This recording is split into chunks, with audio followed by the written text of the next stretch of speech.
Today I'm installing a windshield on my 2022 Royal Enfield Hunter 350. So the first step is there's two little screws on the downward 45s on either side of the light unit that you should have to remove.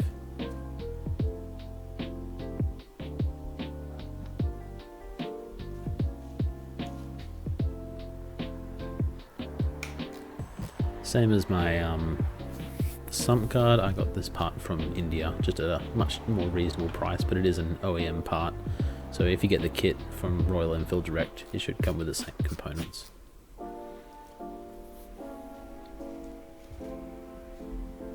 So once the two screws are removed, you can just lift the bottom of the light unit and pull outwards and then down, because there's a little tab here that's holding it at the top. So you just kind of have to like pull the bottom of the light out and forwards and then down. Then there's no retention clip on the light peg pin, so you can just pull that straight out. And there's this little grey one that is a retention clip, so you have to squeeze that and pull it apart.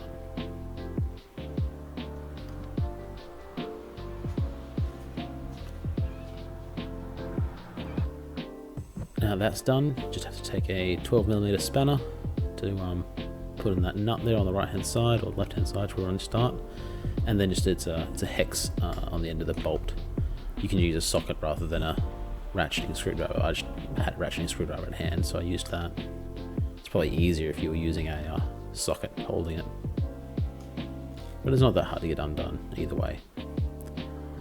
Though, unlike me, you should keep an eye on it, because I undo it by hand here, and I didn't realise it had a washer on it on the inside, so I dropped that. So just remember, it's got a washer on the inside. There's also a little metal shim piece as well that you've got to keep an eye on that you don't lose on the outside. And the same thing from the other side.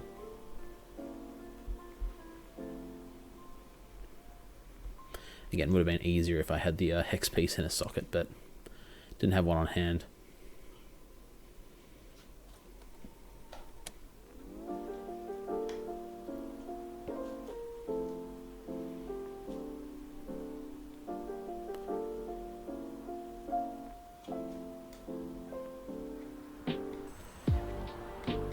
Didn't drop the washer this time.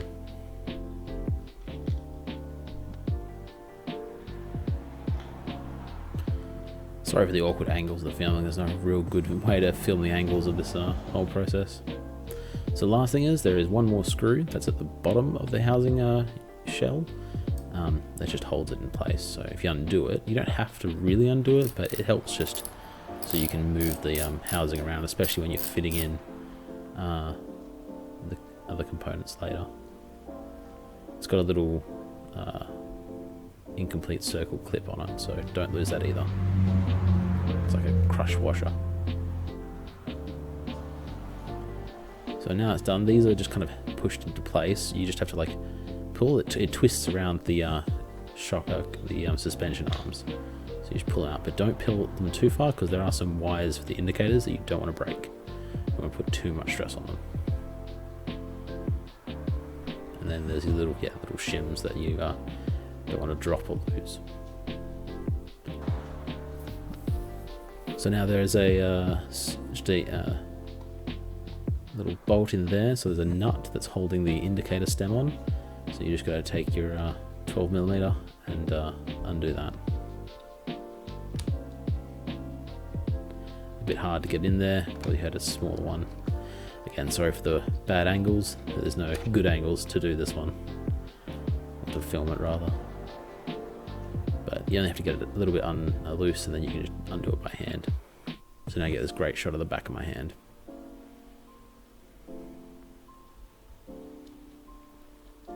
Now after you undo this nut that's holding in the indicator stem, it is still attached by the electrical wires, so don't yank it out and don't put too much force on it.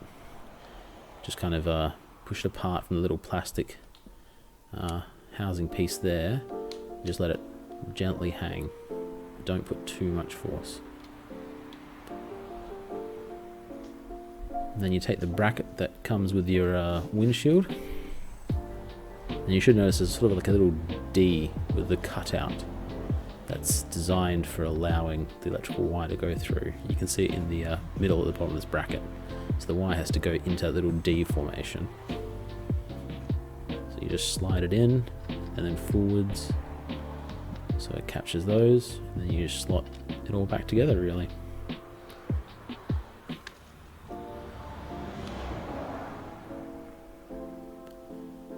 Now here I thumb tighten on the nut again, but it's probably better to not thumb tighten it and to instead put in the shim and spacer first, but I just do it a little bit backwards.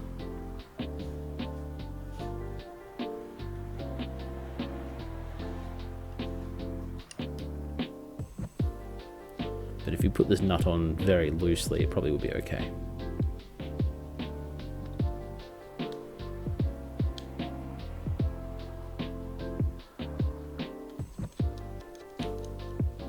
But I over tightened it and then I have to back it off again.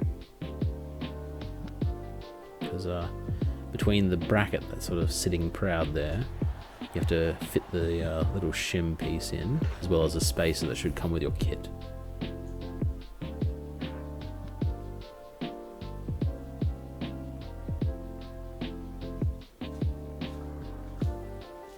So there's this little metal shim piece that has to go between the bracket that you've just installed and that plastic piece there. And again, I've done up that nut too tight, so I have to loosen it off again. So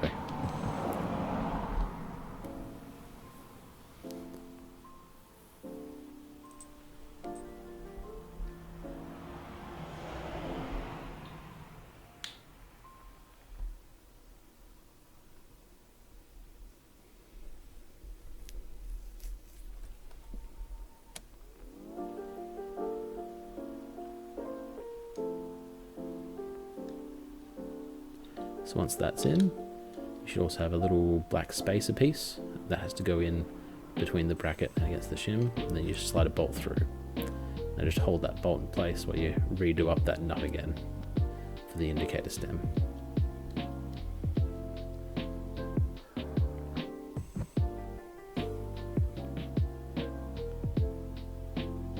This bolt is loose, so just make sure it doesn't fall out. I think I nearly drop it here. It's very awkward again. If I had a thinner socket set, it would have been ideal. Or just using a spanner, ratcheting spanner might be easier as well.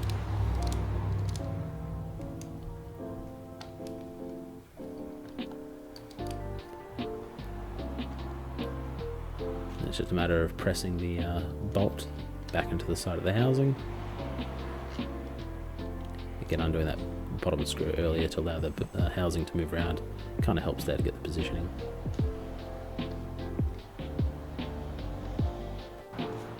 So I've just done the same thing on the other side there. Now I'm reinserting the screw at the bottom of the little spiral nut, spiral washer thing, just to hold it all in place.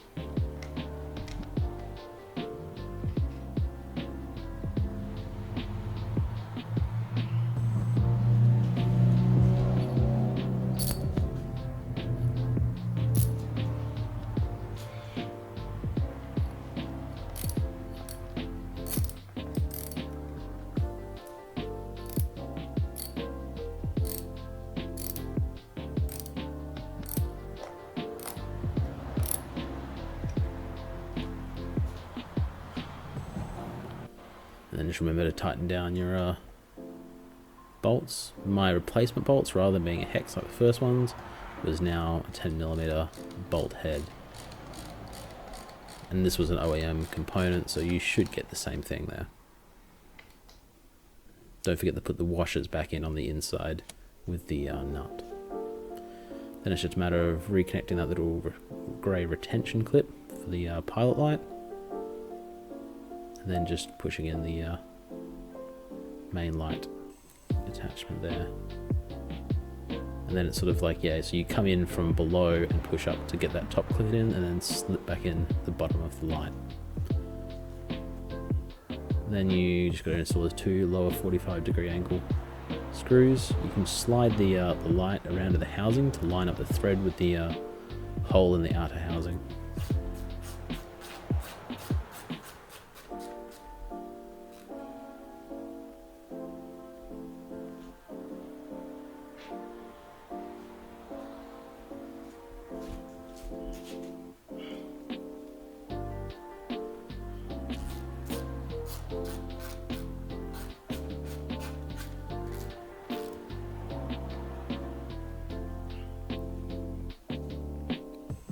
So now's a good time before you keep going and finish the rest of the install to check if your lights all still work and your indicators and electrics.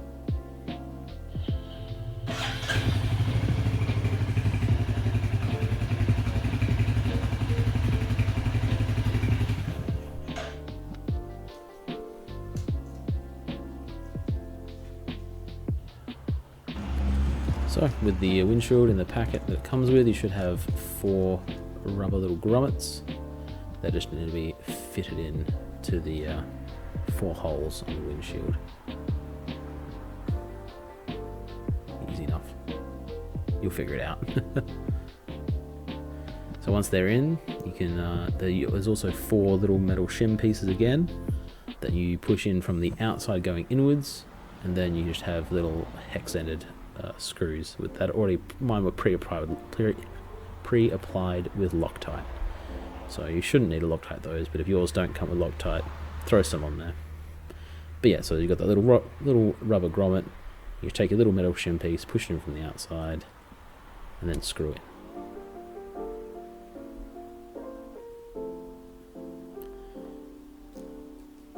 Very easy step, really.